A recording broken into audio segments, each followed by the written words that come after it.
Assalamualaikum warahmatullahi wabarakatuh. Nahmaduhu wa nusallimu ala rasulil karim amma ba'd. Saudara-saudara yang dirahmati Allah, kalau kita mengenang kembali kehidupan Nabi kita dan para sahabatnya, Masya Allah hadirin, begitu indahnya Islam itu. Begitu jayanya waktu zaman kejayaan Islam. Sehingga di zaman Khalifah Umar ini sepertiga dunia ini dikuasai oleh orang Islam. Sehingga dikatakan bila mana seorang ibu yang melahirkan, dia lapor kepada Amir Mukminin, yaitu yang menjadi Amir Mukminin, yaitu Khalifah Umar bin Khattab. Langsung Pak, itu si ibu yang baru melahirkan itu mendapatkan gaji langsung. Hadirin, dikatakan itu saking kayanya hadirin. Itu harta-harta rampasan perang itu seperti emas, ya, mahkota Persia itu dibikin suatu hal perkara yang dimain-mainkan, dibikin permainan. Mahkota Persia hadirin dibuat bola hadirin, ditendang-tendang sama anak sahabat hadirin. Begitu nggak ada harganya itu. Yang ada kebesaran Allah di hatinya hadirin. Yang ada keagungan Allah hadirin. Kelebihan bola mana sudah iman tertanam di hati-hati orang Islam hadirin, Masya Allah. Sehingga pertolongan Allah lebih dekat hadirin. Sehingga pertolongan Allah dekat sekali hadirin. Masya Allah. Ini kalau sudah iman tertanam hadirin. Sehingga apapun masalah mereka ini, mereka selesaikan dengan sholat mereka. Selesai langsung. Ada seorang sahabiah yang dia mendapatkan anaknya sudah meninggal dunia, sudah disolatkan oleh para sahabat. Dia sholat 2 rakaat hadirin, maka anak sudah meninggal itu bangun lagi, hidup lagi hadirin. Ini imannya hadirin. Imannya mereka begitu, sehingga potongan Allah dekat. Dikatakan bagaimana para sahabat ketika ingin dia pergi ke Cina untuk menawarkan agama di Cina hadirin. Mereka semuanya naik kuda hadirin, melewati laut. Tapi tidak satu pun Pak hadirin, itu kaki-kaki kuda itu basah walaupun sampai tetes Pak, tidak ada. Mereka semua seperti berjalan di darat hadirin. Ini kekuatan iman mereka hadirin. Kekuatan iman mereka hadirin. Begitu hebat hadirin. Hadirin. Jadi iman ini harus sampai ke hati hadirin. Jangan hanya di lisan, jangan sampai di lisan tapi di hati. Inilah iman yang sudah tertanam di hati, inilah iman yang akan datang pertolongan Allah. Iman akan mendatangkan daripada nusratullah. Iman sudah ada dalam hati sanubari kita. Memang kita mengatakan Allah yang kuasa, Allah memberi rezeki, Allah bikin sehat. Itu hanya ucapan kita, lisan kita. Tapi hati kita ini belum mengatakan bahwa Allah yang memberikan sehat. Hati kita belum mengatakan bahwa Allah yang memberikan kita ini kenyang. Maka kita masih meyakini bahwa kenyang karena kita makan satu piring. Kita meyakini bahwa itu yang dikatakan usaha. Kalau kita punya usaha, pekerjaan, kita mendapatkan rezeki. Ini keyakinan seperti itu hadirin. Maka inilah iman yang sempurna, ini iman yang mereka tidak melihat asbab-asbab yang nampak. Ini iman sempurna, tidak melihat lagi asbab-asbab. Mereka yakin dengan robu asbab yang menciptakan asbab itu. Memang kita diperintahkan asbab hadirin. Kita diperintahkan usaha, ya. Kita kerja usaha kan menghasilkan rezeki melalui usaha kita. Kita berobat, kita berusaha, kita untuk menyembuhkan, itu memang kita asbab itu memang perlu. Kita diperintahkan oleh Allah. Tapi disinilah kita diuji oleh Allah. Yakin asbab yang menyembuhkan apa aku yang menyembuhkan. Yakin asbab kantor yang memberikan rezeki apa aku yang memberikan rezeki. Yakin api yang membakar apa aku membakar. Inilah ada ujian iman hadirin. Yang kita harus diyakini hadirin. Itulah hadirin kehidupan sahabat begitu hadirin. Mereka tuh tidak bisa membedakan mana racun, mana madu, sama aja hadirin bagi dia. Ada sahabat hadirin yang dia ingin minum racun ini, dia ingin bunuh diri hadirin.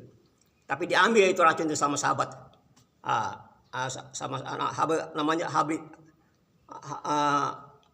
bin Walid namanya sahabat itu. Diambil itu racun itu, diminum sama Khalid bin Walid tadi. Malah minum obat malah sembuh penyakit yang selama diderita tadi. Yang harus mematikan pada membuat sembuh hadirin. Ini kuasa Allah hadirin. Racun bisa memberikan madarat tergantung sama Allah. Madu yang bikin manfaat tergantung sama Allah. Madu pun kalau Allah akan jadi madarat hadirin. Jadi semua berhajat pada Allah. Api yang membakar berhajat pada Allah. Makanan mengenyangkan berhajat pada Allah. Rezeki yang mendatangkan kantor berhajat pada Allah. Ini hadirin yang kita harus yakin hadirin. La ilaha illallah.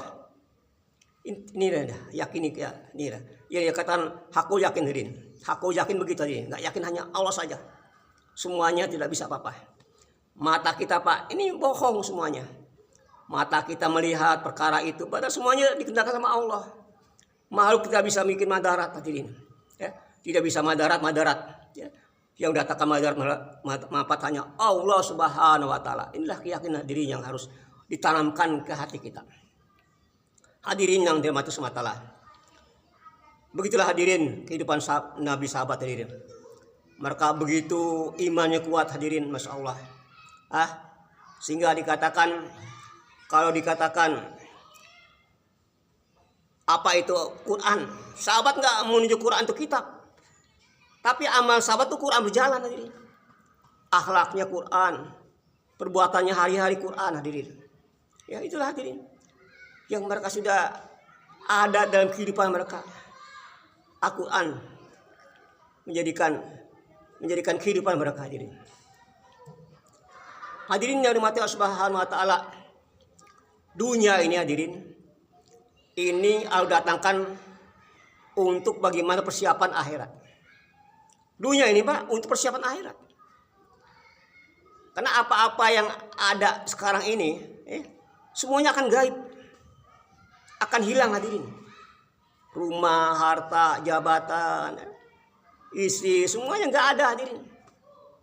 Maka yang nyampak ini kita gaib, kita harus nafikan, bohongkan. Kita yakini yang gaib. Apa yang datang dari Allah. Mata kita, jangan lihat mata yang ini Pak. Bagaimana ketajaman mata batinnya Sina Ali hadirin. Mereka lebih terang mata batinnya daripada mata johirnya. Dia melihat perkara-perkara akhirat, surga neraka nampak dalam hati hadirin. Itulah kekuatan batin daripada Ali Kalamurah, daripada menantunya Rasulullah. Begitu dia, aku lebih paham tentang surga daripada tentang apa yang ada di dunia ini. Begitu hadirin keyakinannya, hatinya yang begitu jernih. Dia begitu yakin hadirin. Ini hadirin. Hadirin yang dirahmati Allah. Inilah iman hadirin, bahasa iman hadirin, bahasa iman begitu. Bahasa iman itu yaitu tidak bisa dicerna dengan akal kita hadirin. Tidak bisa dilihat dengan mata yang telanjang ini hadirin. Tidak bisa didengar dengan telinga kuping kita yang telanjang ya. Hanya bahasa iman hadirin yang kita harus diyakini, la ilaha illallah. Memang hadirin kita sebagai makhluk ini kita memang harus usaha. Ikhtiar, asbab hadirin. Yakin asbab, syirik. Tidak asbab, dosa. Nah, jadi antara dua nih. Yakin dengan asbab kita syirik, meninggalkan asbab itu kita dosa juga hadirin. Sama sih itu kita boleh. Tetap asbab itu kita kerjakan hadirin. Kita perlu kerja kalau kita ingin dapat rezeki. Kita perlu berobat bila ingin sembuh. Memang kita diperintahkan ini. Yakinnya nggak boleh.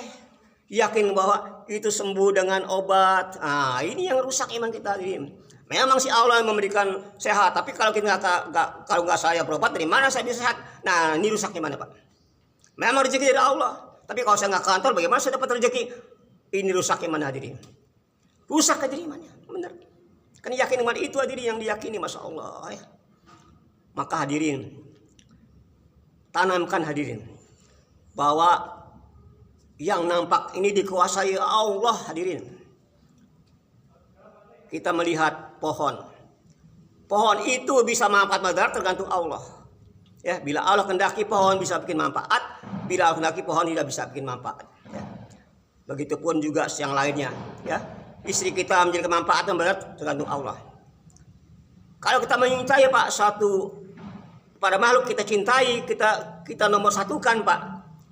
Kita ini daripada Allah Pak. Itu makhluk lama akan membuat kita repot Pak. Bahkan kita dikuasai dia. Kita mencintai istri berlebihan sampai lupa sama Allah. Nah, akhirnya ujung-ujungnya dia akan membuat kita repot. Dia akan menguasai kita, istri kita. Begitu pun kantor kita melebihi daripada Allah Rasulnya Pak, kita dikuasai oleh kantor.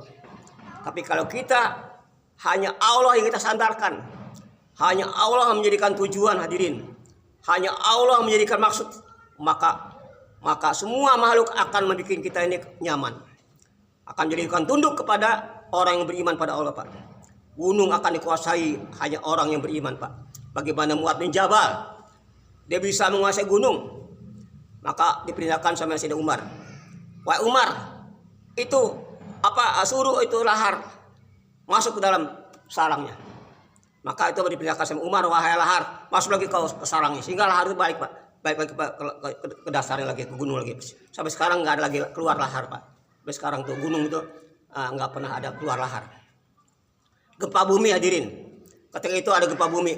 Sayyidina Umar langsung dia langsung target itu tanah atau gunung, itu bumi. Wahai bumi, apa aku kurang adil memerintahkan kamu? Kau berhenti. Kalau ini kena aku tidak akan nerima. Tapi kalau ini kehendak Allah, laksanakan. Maka begitu Pak, langsung bumi itu berhenti langsung. Sampai sekarang di Mekah Pak nggak ada lagi goncang, nggak ada lagi nggak lagi terjadi gempa Pak ketika itu. Begitu Sungai Nil, kayak itu banjir Pak, kering, nggak kena air. Maka orang-orang yang ahli batil, mereka membuat apa Pak, sesajen lah, ditunjukkan perawan-perawan ya, untuk bagaimana supaya tuh airnya supaya normal lagi tuh Sungai Nil ya, disembahkan ke Sungai Nil itu perawan-perawan. Maka si Umar tidak tahu. Maka si Umar langsung nulis surat Pak kepada Sungai Nil.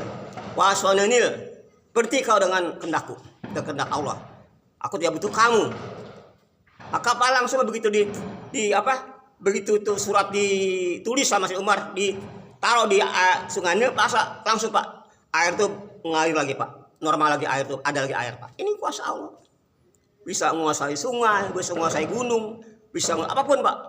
Hanya orang beriman saja Pak yang bisa begitu Pak. Orang yang tawakal pada Allah, orang yang hanya takut pada Allah Pak, semuanya harus tundukkan hadirin. Ini hanya orang yang benar hatinya takluk pada Allah Subhanahu wa taala. Ini hadirin. Hadirin yang bermasalah. Memang Pak, kita ini memang sudah dari kecil kita sudah terlanjur Pak begitu cinta pada dunia. Waktu kita masih bayi, kita diasuh sama orang tua kita. Sehingga sudah besar mengatur, wah ini rezeki dari bapak saya. Bapak saya nggak ada, dari mana saya bisa makan nih? Seolah bapaknya itu yang bikin dia kehidupan. Bapaknya bukan dia punya pencarian di pabrik, mengatakan wah pabrik saya yang memberi rezeki, kalau nggak pabrik saya bagaimana saya makan nih? Begitu hadirin. Seterusnya hadirin. Itulah udah terlanjur hadirin hari ini. Udah terlanjur hari iman kita rusak hadirin. Maka kita harus diberikan suatu pelajaran iman pada istri anak kita. Wahai anakku, istriku, kau harus paham yang kasih rezeki bukan aku, Allah. Katakan Allah yang beri rezeki, bukan istri, bukan bapak, bukan suami kamu nih, bukan bapak kamu, tapi Allah. Ini Pak harus diyakini seperti itu, baru benar iman. Kalau nggak begitu, masya Allah. Bagaimana iman anak kita nanti? Mengandalkan suaminya, kalau suami saya nggak, dari mana saya makan ini? Hadirin, seorang istri ditinggal suaminya meninggal, tetap dia makan. Karena yang meninggal cuma suaminya, Allahnya nggak pergi, nggak meninggal, tetap ada, tetap dia makan hadirin. Begitu hadirin. Allah yang berkuasa hadirin. Allah berkuasa atas sesuatu hadirin. Sesuatu itu tidak bisa apa-apa. Kita nggak punya apa-apa, bukan siapa-siapa dan tidak punya apa-apa. Itulah makhluk hadirin. Kita ini seperti golek hadirin, yang dikendalikan oleh dalang. Bila dalang itu bergerak, dia dikendalikan bisa bergerak itu. Itu namanya itu wayang, atau bila itu ditaruh lagi ditaruh lagi sama ininya, sama dalangnya nggak bisa apa-apa itu. Itu patung atau Wayang Pak. Yang gerakan itu, yang gerakan itu wayang itu itunya. Jadi kita nggak bisa apa-apa tanpa ada gerakan Allah. Gerak kita deketin sama Allah, diam kita digerakin sama Allah. Mata kita ngedip, Allah ngedipin. Mata kita meram, Allah merekam. Ya, lapar, haus datang dari Allah. Lapar patuh sifat Pak. Kalau Allah tahu sifat lapar ya lapar. Maka gerakan itu asbab untuk cari makan, kenyang. Yang nyangkan bukan nasi, tapi Allah. Ya, begitu hadirin. Secara akal kan, air menenggelamkan. Tapi Allah bisa kuasa, bumi bisa menenggelamkan hadirin. Bagaimana Qarun bukan ditelamkan di air tapi di tanah ditelamkan Fir'aun Qarun hadirin. Allah kuasa hadirin. Ya, Allah kuasa hadirin. Air yang sama bisa menyelamatkan pengikut Nabi Musa kan? Air yang sama pun bisa menenggelamkan Fir'aun dengan pengikutnya hadirin. Air yang sama hadirin. Allah kuasa. Seorang yang dia sakit Pak, penyakitnya sama-sama Pak, gula darah. Pergi ke dokter, dokternya sama, penyakitnya sama ya. Lalu setelah beberapa kemudian yang satu pulang ke rumah sakit pulang dibawa dengan dengan ambulan, yang satu tetap pulang dengan selamat, sehat. Padahal dokternya sama ya, penyakitnya sama, yang nangani sama. Berarti semua punya Allah hadirin. Bukan obat yang bagus, bukan dokter yang manjur, bukan hadirin, tapi Allah Subhanahu wa taala. Inilah keyakinan yang harus ada hadirin pada ini. Enggak ada terkesan dengan makhluk pada ini. Makhluk tetap makhluk ya, enggak bisa apa-apa, bukan apa-apa dan bukan siapa-siapa hadirin. Inilah la ilaha illallah. Hadirin, iman Pak bisa dilihat dengan perbuatan kita Pak. Lihatnya perbuatan bisa lihat itu iman atau enggaknya. Dari perbuatannya pun sikapnya, alaknya ketahuan kalau dia iman hadirin. Sikap hatinya itu bisa kelihatan dari amal perbuatannya, dari kelakuan hari-hari hadirin. Orang iman sempurna hadirin, bicaranya pun menyenangkan. Ya, pandangannya menyenangkan, perbuatan yang bikin orang senang hadirin. Ya, bicaranya tentang keagungan Allah. Hai hadirin. Jadi iman itu bisa dibuahkan, diwujudkan dengan amal perbuatan. Dahan hadirin, itu dahan ranting daun tuh kalau anginnya kencang dia kencang. Kalau anginnya nggak ada dia nggak bergerak. Begitu iman hadirin sama. Kalau imannya nggak ada ya nggak bisa ada gerakan, dia nggak bisa sholat waktu azan, nggak bisa ke masjid, nggak ada gerak deh. Kenapa? Imannya lemah. Karena iman tuh diusahakan hadirin. Iman diusahakan baru iman tuh reaksi hadirin. Baru iman tuh.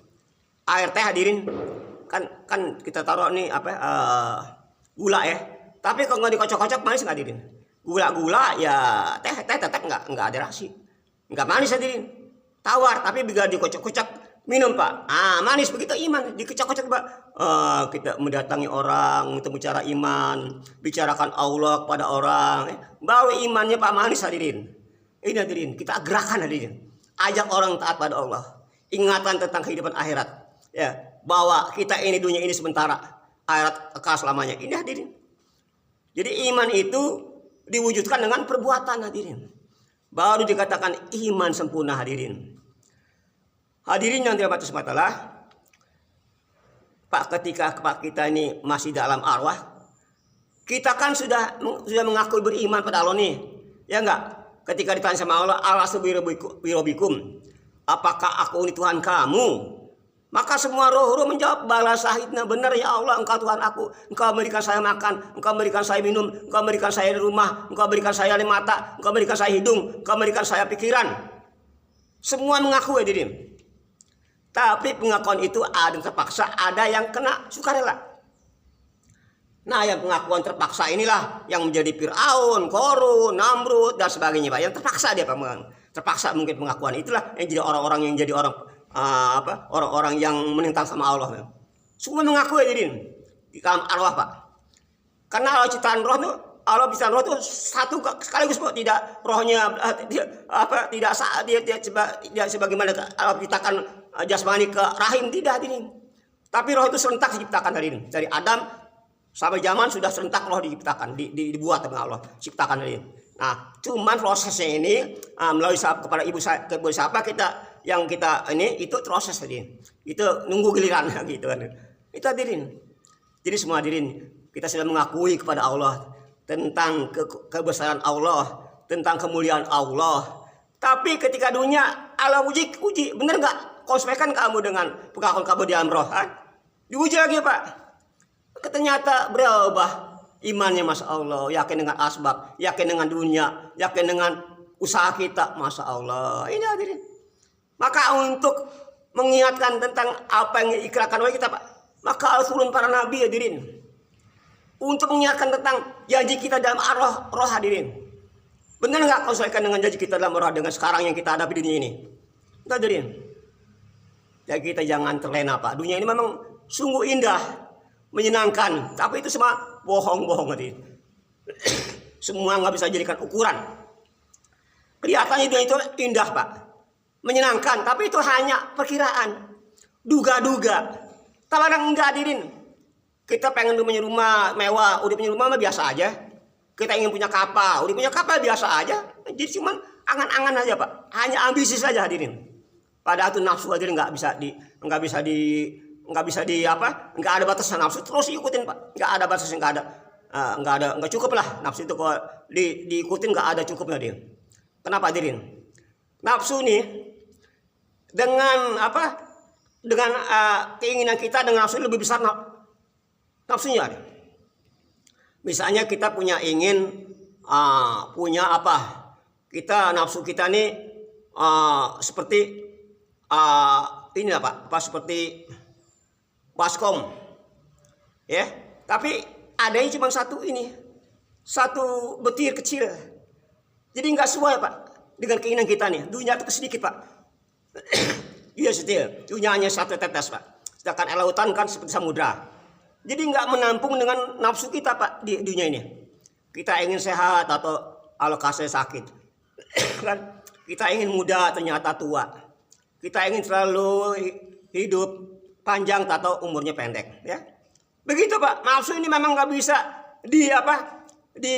ditunaikan di dunia ini, nggak bisa Pak. Nanti di akhirat Pak, di surga baru itu nafsu terlaksana, ingin muda terus, ingin sehat terus, ingin kaya terus, ingin hidup terus, gak ada kematian. Itu hadirin. Maka dunia ini hanya 2 langkah Pak surga. Tekan nafsu aja Pak. Langkah kedua surga gitu kan. Tekan nafsu Pak. Langkah kedua surga. Kan mudah kan. Cuma tekan nafsu ya. Maka langkah kedua surga. Kan mudah. Jadi tekan nafsu aja. Masya Allah, tapi itu nggak semudah apa yang dibicarakan diri ini. Perlu ada perjuangan, proses, perlu ada riadoh, yang namanya kita suluk lah. Bagaimana kita punya sifat yang buruk menjadi baik, macam mana kita punya sifat-sifat yang tadinya dengki menjadi ikhlas. Tiap hari kita punya sifat-sifat yang tadinya kita ikhlas, yang tadinya ria menjadi ikhlas. Itu sifat yang harus dirubah nih. Yang tadi sombong menjadi tawadu, yang tadinya kasar menjadi lembut. Ini perlu Pak. Perlu proses hadirin, perlu usaha hadirin, perlu ikhtiar. Kalau nggak bisa ya tetap aja pelit terus selamanya. Kalau nggak mungkin kita terus aja sombong sama orang.